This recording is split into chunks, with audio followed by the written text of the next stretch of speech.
All right, welcome back. Thank you for joining me again. Today we're going to get these bearings heated up on these two shafts, get these shafts hopefully installed and our end preload set on them.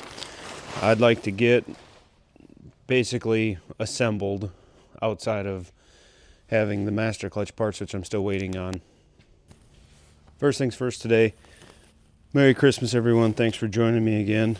I'm going to start by getting the bearing cups in the bottom of this transmission out, make way for the new ones. So we got to move some parts I've been storing in there out of the way here.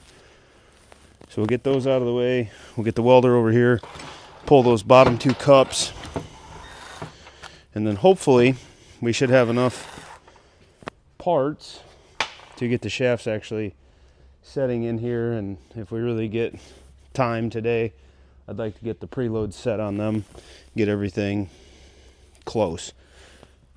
That way when I get the master clutch, I can put it in, basically lay this transmission down, finish up some plumbing, and then I can reinstall it in the tractor. So those cups are blind in those two holes down there. There's no way to get at the back side of them to drive them out. I've tried to get a puller in there and there's not enough gap between the bottom of the cup and the casting. So what I'm going to do, I'm going to take a welder and I'm going to weld a ring all the way around those races. And what that's going to do for us is it'll take that race and actually shrink it up out of the bore of the casting, and we can just reach down there and pop them out.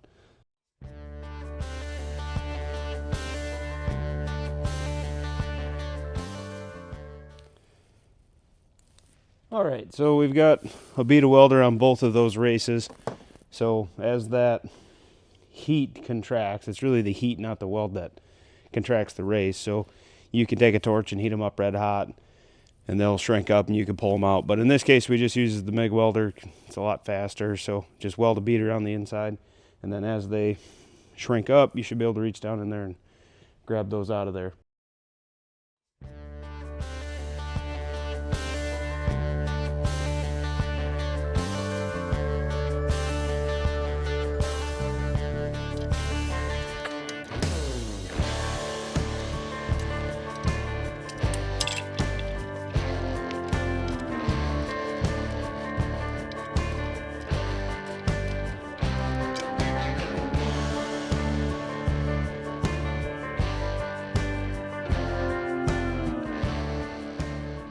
Alright, so the next step, I'm going to clean those bores up a little bit. So our little butterfly mandrel we made in the last video, I've just got some emery cloth in there. Lightly going to go through those bores and make sure that we don't have any burrs, anything like that in there. The emery paper holds up a little bit better than the Scotch-Brite. That's why I'm using it on these holes instead of the Scotch-Brite like I did on the master clutch. So I will get these two cleaned up and then we can press the new races in.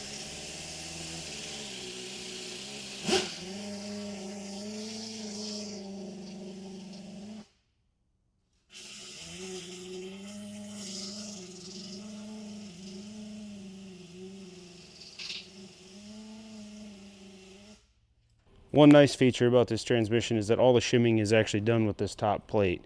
So those races just go down hard against those counter bores. Not really anything to pay attention to other than that you get the bearings in the right spots, and obviously they're different sizes. So it's pretty idiot proof at this point. I'll get those races cooling off. I'm going to put them in the freezer and let them shrink up a little bit just so they drop in easy. I'll wipe those out and make sure we don't have any dirt, debris, anything like that underneath them so that our races get to full depth. I just don't want anything that's going to screw us up when we go to shim our end play once we drop the shafts in.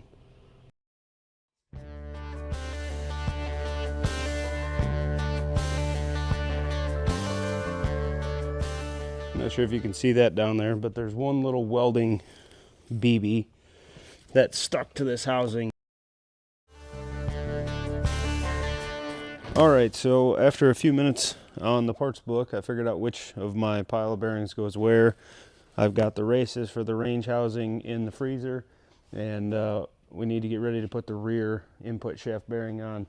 So I've got that heating up in some oil here. So we'll take that up 250 degrees or so. Not hot enough to do any damage to the bearing, just hot enough to swell the metal up. and we'll drop him on there, get that all pressed together. So then we'll be ready to flip this shaft, do the bearing on the other end, and we'll hopefully, by the time that warms up and we get that on, those other races will be cold enough we can drop those in and pound those in the housing. We got a few housekeeping items to finish up while we're waiting on our bearings to heat up and our races to cool down. So this is the counter shaft front bearing assembly. This is actually the pump drive gear, and these bearings feel good. I'm not going to replace these, but I do want to make sure that they're shimmed correctly, and if they're not, I will go ahead and disassemble this. I do need to pull this race as well, but first and foremost, I want to make sure this is flat. This is where you shim the end play for the counter shaft, so we need to make sure that we've got a good reference surface. So I'm going to block that down quick, and then we'll set up a dial indicator and make sure that our end play on this piece is correct. I don't know if you can see that. It looks like somebody had this in a vise at some point. There's a big tooth mark right across there. That's exactly why you block these down before you start shimming.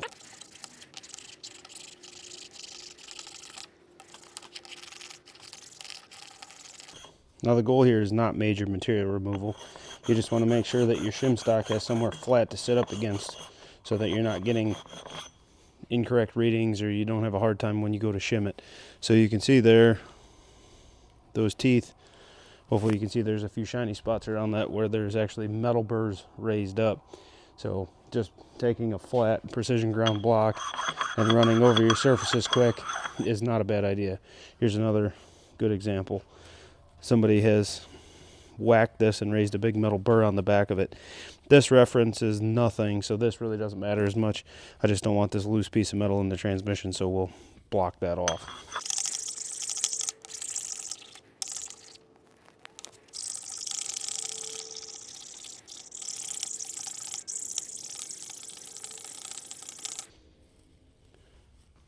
All right, so I think we got that all laid flat there, so that looks good. I'll go get my acetone and wipe this down, and then I'll set up a dial indicator and we'll check the end play. So I've got a dial indicator set up so we can check our end play on this hub. The service manual calls for 4/10 to 6/1000 of an inch of end play. I've only got a thousandths indicator on there. It feels pretty tight. Let's see how much we've got. It's kind of hard to do this without turning it, but we've definitely got less than 6/1000. Maybe a thousandth, maybe a shade less there. I'm going to call that a thou. So that's good. All right, so while we cleaned up and measured that other hub, it looks like our bearing has reached final temperature. So we'll pull it out of there carefully and get that seated on this shaft.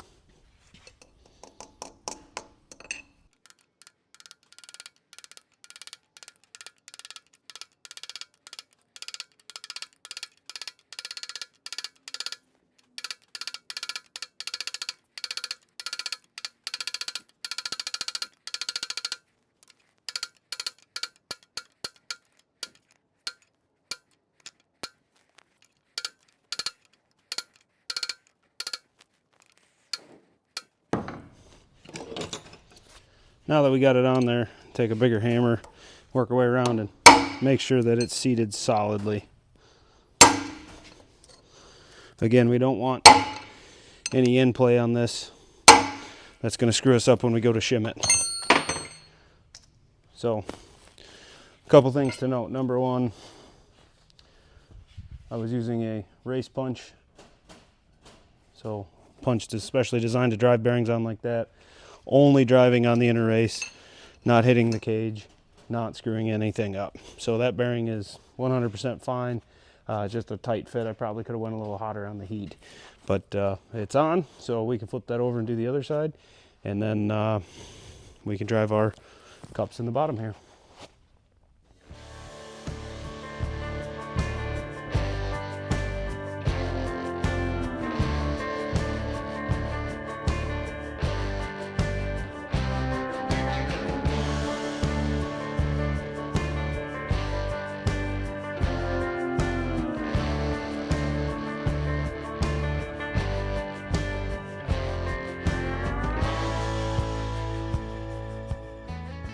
Okay, next up we're going to change that pressure lube ring at the back of this shaft.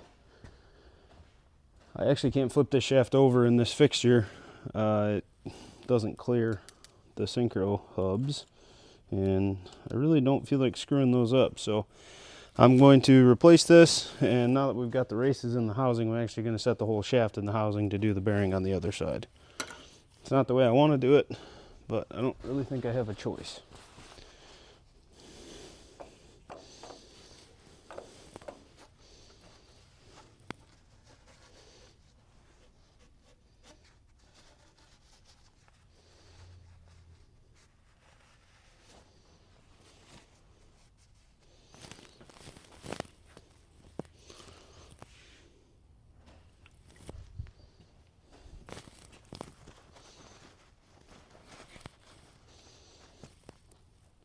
So this is got a little keyhole lock in it, so you just stick that in there and then line your two fingers up like so.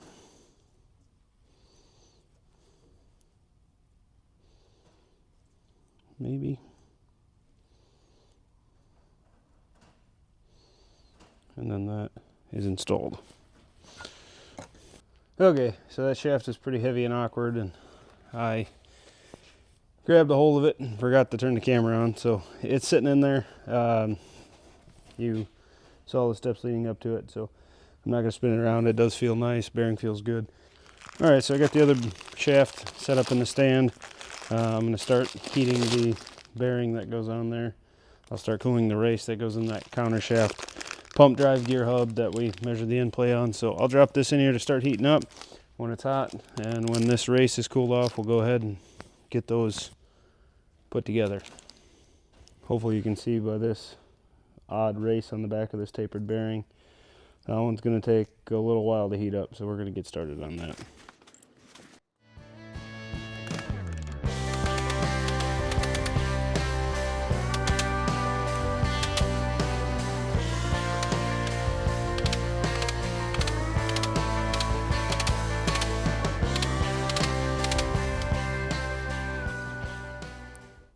All right, so hopefully you can see we got the race fully seated up against our counterbore in this hub. So now once we get the front bearing and everything on this shaft that we dropped in the transmission, we'll be ready to drop this on and set our end play. One thing I forgot to do on the last shaft, Harvester's very clear about wanting to use the forbidden sauce underneath all the bearings, so we'll go ahead and put a little of that on here.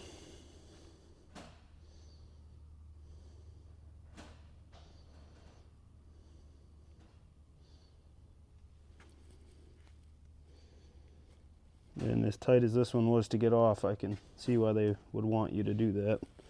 It's a very firm press fit on this bearing. And I'm not sure if it is intentional that they did it that way, or if it's just that thick race they've got on that bearing makes it really tight on the shaft. So when I'm doing stuff like this, I like to have the printout handy so I can just make sure, because once this bearing is on, there's no going back without pulling everything back apart. So just like to make sure that 17 butts right up against 16. As you can see, 16 is there, so 17 is getting heated so we can press it in. So I think that should be correct.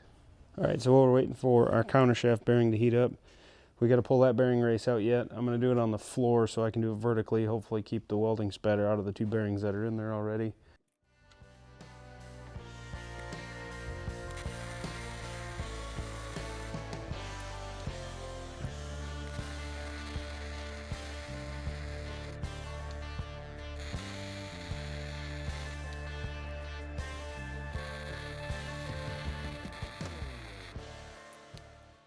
All right, so now as that cools, that should shrink up and we should be able to pull that out of there.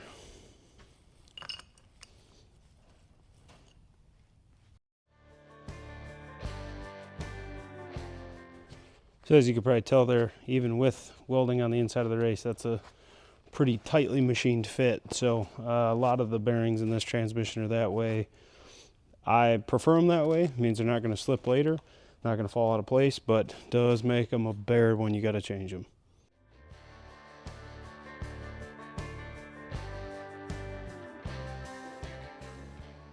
I went to put the bearing race in here, and you probably could see it was way too small.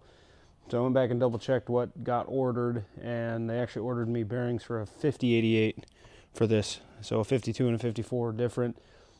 This pump drive will actually use the same bearings as the master clutch hub, so I'm not going to be able to get this in and shim today. We don't have those bearings, so I will get those ordered. I actually already did.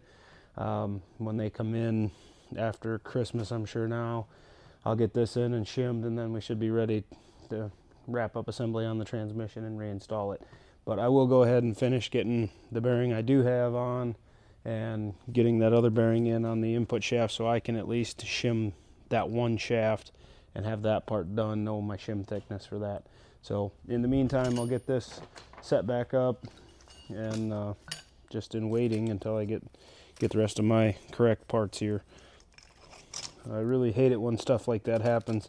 Kind of get a head of steam built up and you're making good progress, you're getting stuff done, you got things you want to have done, and you get stuck waiting on parts. But that's the way it is. It's nobody's fault but my own. Alright, so it looks like our bearing came up to temp. We've gotten anti-seize on the shaft to facilitate our installation of this bearing. We'll go ahead and get it pulled out of the hot plate and get that cooling off, and then we'll get the bearing tapped down on this shaft, and then I'll actually set that one in and then set the input shaft in after it, because this shaft needs to go in first. And looking at it, I don't believe I'm going to be able to flip this shaft over this synchro hub. It's going to be too wide to go in my stand, same as the other one, so I'm going to have to pound the front bearing on that one in the transmission, same as I'm going to have to do that one here in a minute. So, but for now, let's get this on. And again, we're going to use a race punch. This one's got a really big wide race on it, so it should be fine to pound on.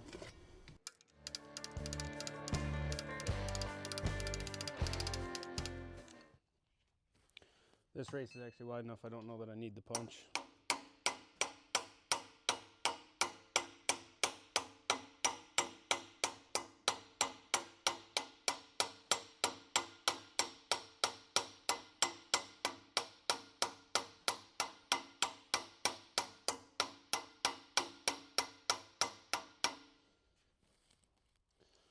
Okay, now I need the punch.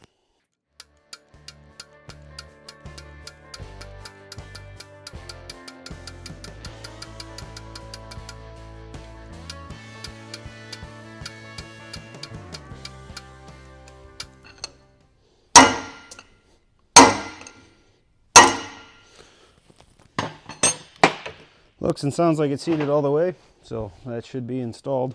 So we'll go ahead and switch these shafts out in the transmission, and then I'll bring you back over when I'm ready to install the front shaft bearing on the input shaft. Well, there's a look we haven't seen in a while. Shaft's back in the transmission. So from there, I actually still need to pull this bearing. This is the bearing that rides in the pump drive hub. So that one's got to come out, and then the front bearing here has to get pressed on, top plate in and torqued, and then we can shim our end play on this shaft. Alright, so that bearing's up to temp. We'll get that tapped on that shaft, and then we can proceed to getting that all shimmed in.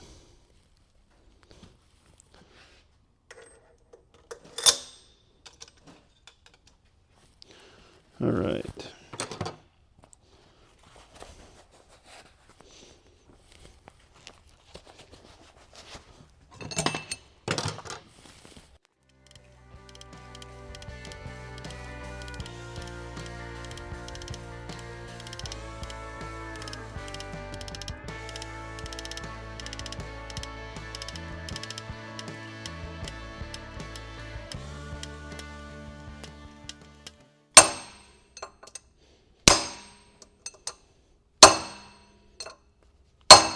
I can feel it seated. Let's take a little bit bigger hammer and work our way around, make sure it's down all the way again. Hopefully you can hear how solid that is.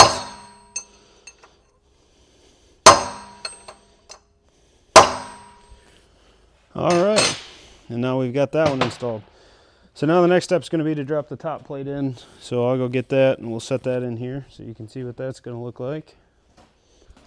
Actually, I think before I put that in, I'll set up and I'll pull that other bearing And we won't be able to install it because I don't have it, but I think I can install it through that cover. And once that cover goes down on those dowel pins, it's a little bit of monkeying around to get it out. So I think it'll be easier just to do it now while everything's open, get it out of the way, and then when it does come in, I'm ready to go back together. Okay, so after 10 minutes of finding all the pieces of a puller that'll work together, I think I got it set up here. So I've got a steel disc in the middle of the shaft that just fits. There's like a counterboard step in it. So there's a steel disc that I'm pushing against, so I shouldn't screw the shaft up. So let's see how stuck this bearing is on here.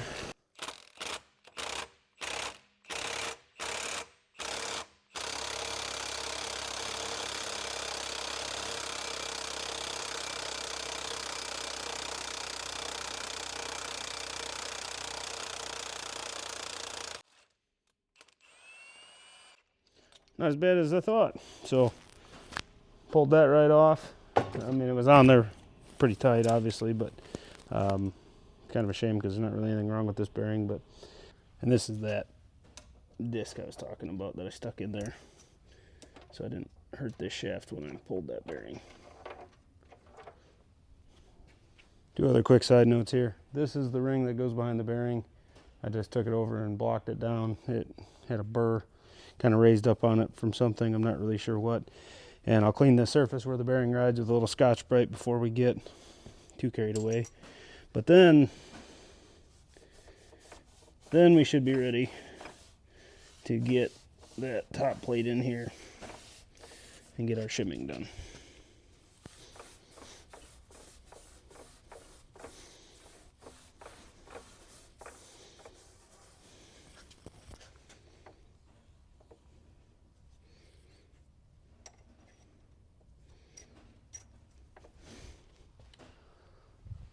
Like so. All right, so we'll drop this in.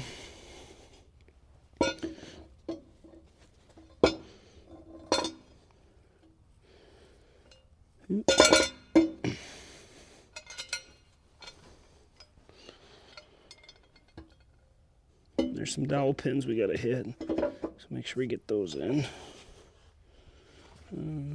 There.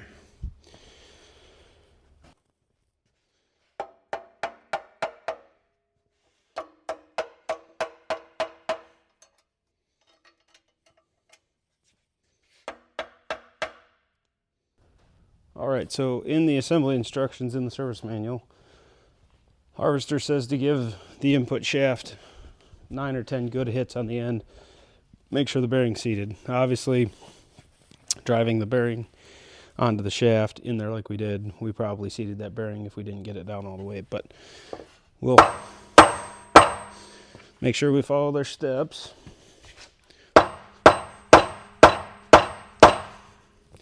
They want you to rotate it too, but I kind of can't with those binder clips in there, so. All right, so I've got those torqued down. I just went to about 50 foot-pounds. This is not final assembly. I do anticipate having to possibly remove those. I am gonna have to take them all back out and put Loctite on them, and then I will final torque them once we get done with this process. So it's pretty clearly printed in the book that they want 150 thousandths in shims, and that don't sound like that much, but that's a lot of shims. So I assume our end play is going to be quite excessive here to start off with.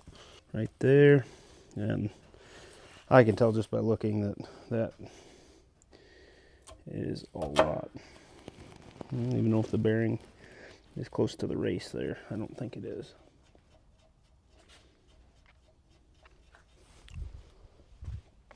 But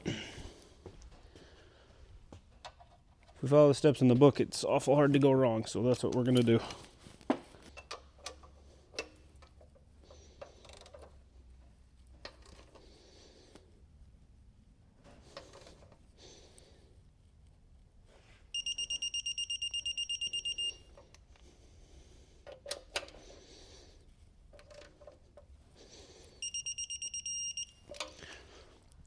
All right, I'm only going to put 2 in to start off with here.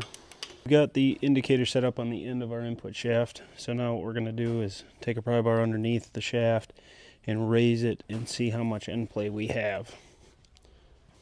2 to 6 thousandths is what we are shooting for. We shouldn't be getting very much movement on there, but like I said, I think we've got enough shims in there that we could see significant end play to start out with. So let's see what we have.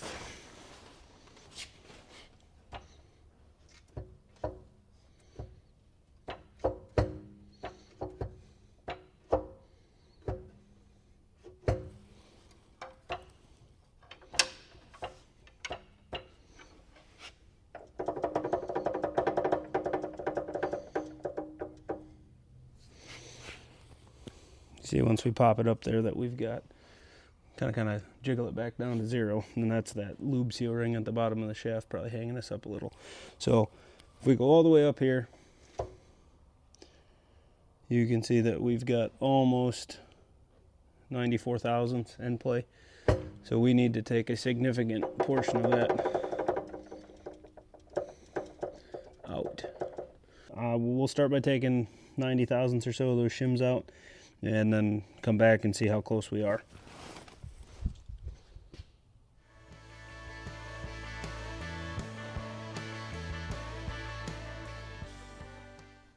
So what I've done is I've taken our initial shim stack of 156 thousandths.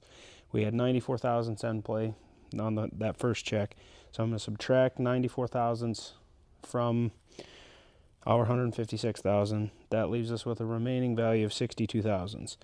Now we want a few thousandths end play in there. So what I've done is I've went and I got out of that stack of shims I pulled out of there, I got 62 thousandths in shims. That's these thick ones. And then I've added one thin shim.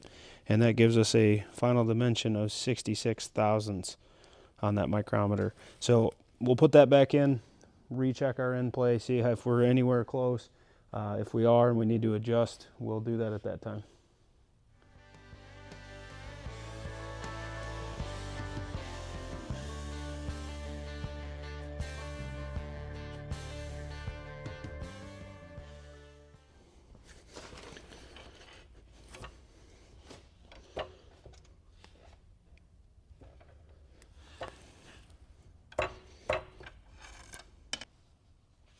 It's kind of being a bugger to check every time I pop the shaft up to measure it. It gets stuck there.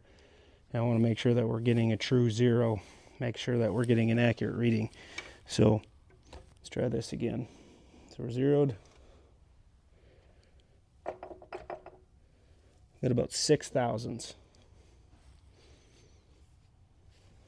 And I'll see when I stop prying on it, it gets stuck up there and I have to take and tap it back down. And it don't really take much, it just kind of gets hung up there. So I don't know if that's seal ring or what's holding us up. But I know if I wiggle it enough, it comes back to 0. I just want to show you guys that it zeroes itself back out. Oh. So there, after tapping it down, you can see it does go back to 0. So 6 thousandths is accurate. Again, our spec is fairly tight on this shaft. It's 2 to 6 thousandths, and I would guess I would prefer to be on the tighter side of that. So I may pull that back off and pull that thin shim out. I'd like that shaft to be a little bit tight. With all new bearings, it's obviously going to wear in a little bit. So I think I'm going to pull that back off and take that thin shim I put in there out, and then check it again. So I'm just going to go ahead and remove out of this stack. I'm going to go ahead and remove this one thin shim, and we'll see how much end play we have with that.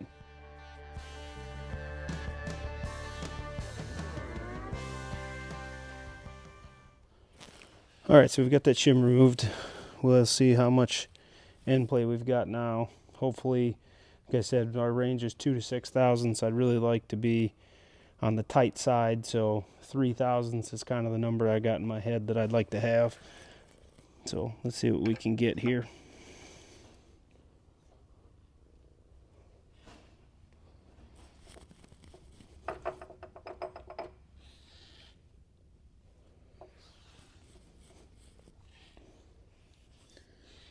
Hopefully you can see that. That's about 2 thousandths, right on the money.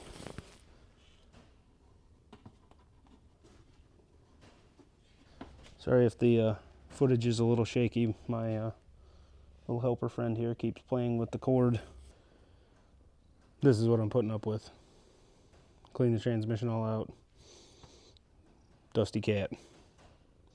Is awful friendly though, and a lot of fun to be around. So we'll forgive her.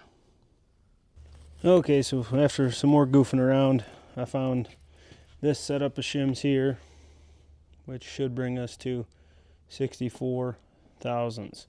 So we'll put those in, and hopefully this is the last time we assemble and torque this down, and then it'll be just a matter of going back through and Loctiting and final torquing bolts. But hopefully this gets us to our end play that we're looking for. So I switched you over to our half thou indicator. I'm sure my elbow's in the way for you to see what's going on here, but we're getting close enough that I really want to make sure that we're getting accurate readings. So I feel like the half thou indicator is just going to make it a little bit bigger and easier for me and for you to see. Okay, so it's set up. I got you on straight to minimize your parallax on the indicator. Grab my bar, and hopefully that indicator's got a big enough sweep on it to where it makes it easier for you and me to see what we got.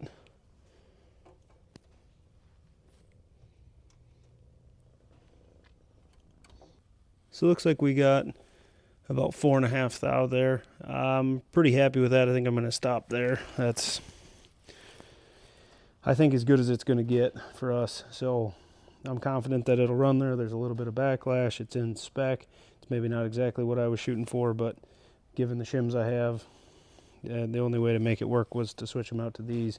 So I do feel like that's close enough. I'm going to leave it there. So I will double check this a couple times and make sure it's right where I can see the indicator, because I can't get my head in there with you guys there. So I will double check that and make sure everything looks accurate. And if that's truly where it is, we're going to go with that. So unfortunately, after tapping that down, spinning it around, getting it zeroed out again, and double checking it, looks like we've got almost 6. So I am going to pull that thin shim I just put in there back out and leave it at 2, and we're going to go with that. So I'll pull it back apart and we'll recheck again. Now we're too tight. Okay, so I spun the shaft around a few times, tapped it down with a deadbolt hammer. So let's see if we truly are too tight.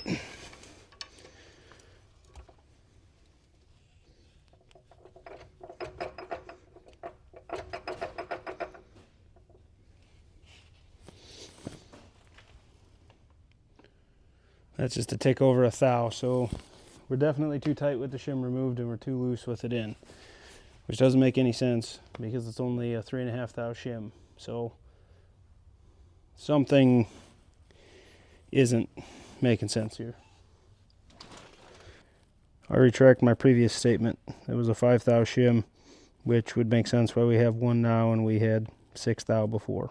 Dug through the stack of shims and there was a 3 thou shim in there.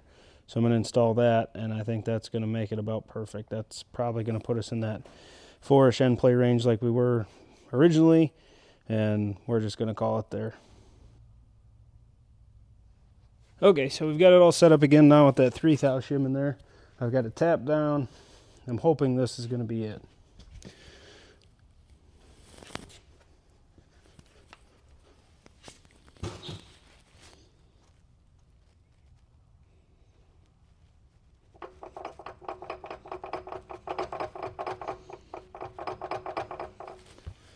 So hopefully you can see there we're just shy of 4 thousandths.